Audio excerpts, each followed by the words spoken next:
The Peace of Westphalia and the War on Christmas by Eneasz Brodski, a very brief history of peace.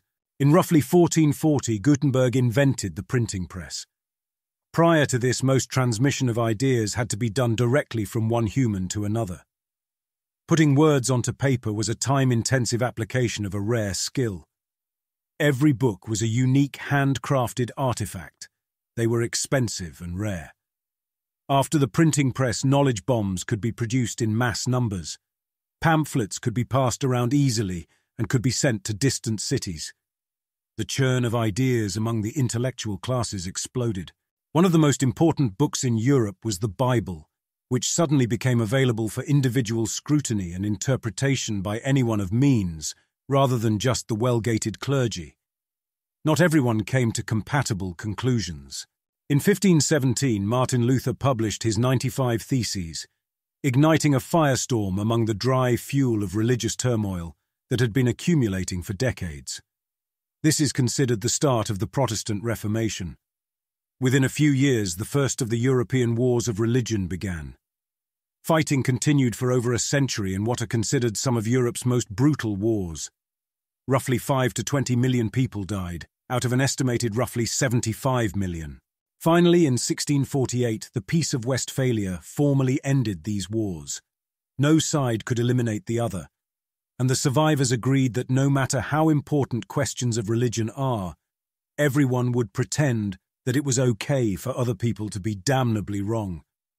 They would not use threat of violence to root out evil beliefs. Western liberalism grew from these fields of corpses and the conviction that we cannot return there. An important part of the truce that Western liberal societies came to was an informal understanding that under ordinary circumstance, people would not scrutinize their neighbors' religious beliefs. To scrutinize them is to find them evil, which demands one oppose that evil. In return, their own beliefs would be left alone as well. Due to human nature, one cannot discuss such things without becoming inflamed with passions, so they were not discussed at all. Footnote. By the year 2454, humanity realizes that sex really inflames the passions too, and stops discussing that as well. But that's a different story. Can we renegotiate that peace?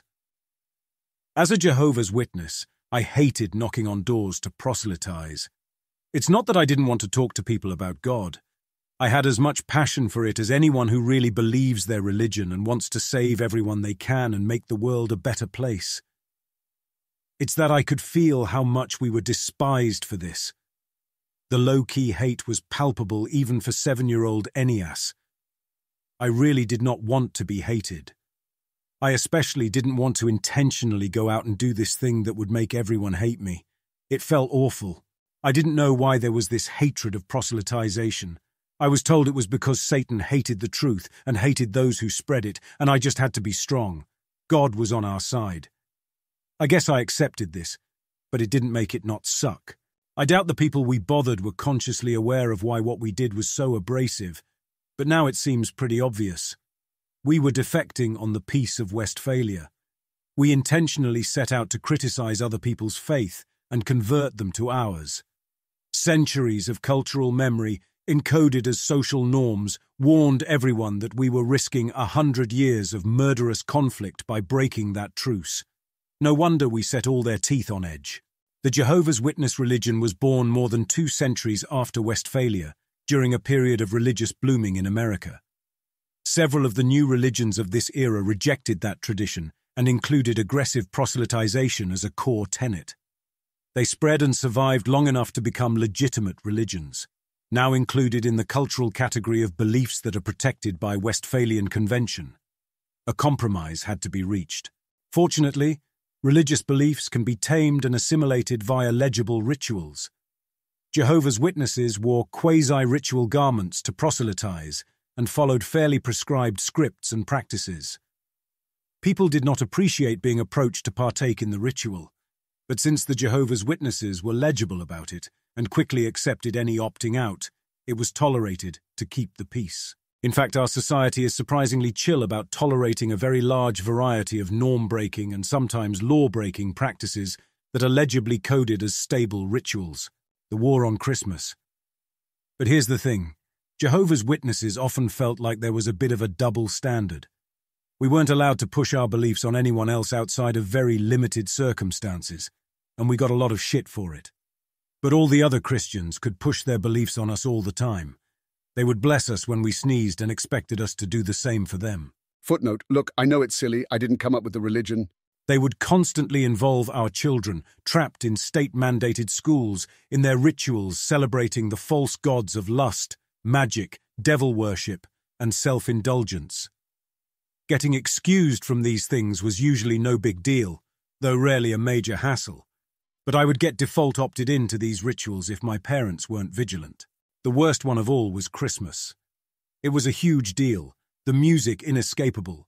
The pageantry permeated all school activities for weeks, and every single person you interacted with in even the most perfunctory commercial transaction would rope you into their worship acts with complete disregard for your beliefs. "Merry Christmas!"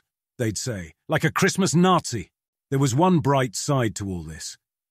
Every such religious invocation was an opportunity for micro-proselytization. Whenever someone said Merry Christmas, we were encouraged to say, "Thank you, but we don't celebrate. We're Jehovah's Witnesses." Do it enough times, and it was guaranteed someone would eventually reply, "Oh, why not? What are Jehovah's Witnesses?" And since we were invited to speak, by the rules of Fey Magic Westphalia, we could now tell them the truth about Jesus and Christmas, and they would start down the road of conversion. Bringing up our religion in casual conversation was fair this one time, because they started it. Of course, they ignored us, and this never went anywhere. Per Westphalia, Christmas wasn't part of our religion, and that's fine. Let the weird religion haver have his weird religion. Don't scrutinize or invite discord. None of it is important enough to throw society into chaos. In the entire history of commercial Christmas, not one person saw the truth because a grocery shopping witness said they don't celebrate. A printing press is a big responsibility. In the recent past, it was known that one doesn't discuss politics or religion in polite company. Then Al Gore invented the internet, and much like the printing press before it, it opened up a whole new ecosystem for ideas to explode across. Suddenly one could exchange ideas in nearly real-time written conversations with limitless others. This new world was not bounded by previously existing social compromises. It was agreed that anything which could be destroyed by the truth should be. The new spirit of inquiry that grew in this environment saw nothing of value in the cultural antibodies of Westphalia. It did not need the protection from scrutiny that had kept the old doctrine safe. It could stand up to scouring criticism because it was actually right, or if not right, at least far less wrong. New atheism eschewed the aegis of the peace, and it didn't respect the protections it had given to religions. Religious beliefs were back on the menu. They did not fare well. Nowadays, Western liberals mostly don't criticize religious beliefs again, but it's no longer because that isn't done.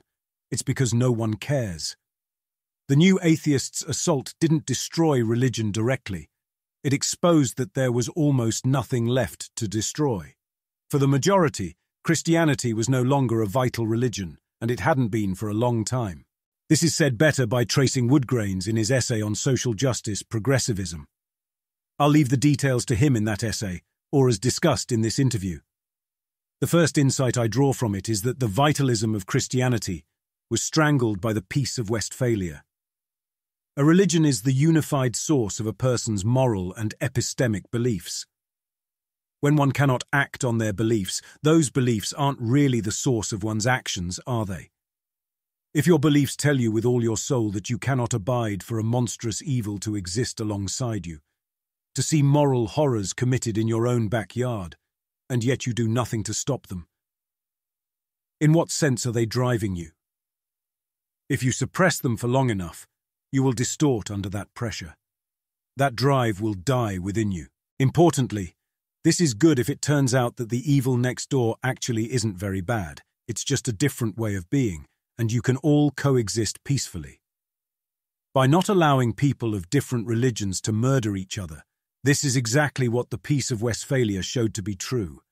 It kept the outer trappings of religions preserved as the inner workings atrophied. When new atheism finally stripped away the peace, it was shown there was nothing underneath. Everything changed when the Fire Nation attacked.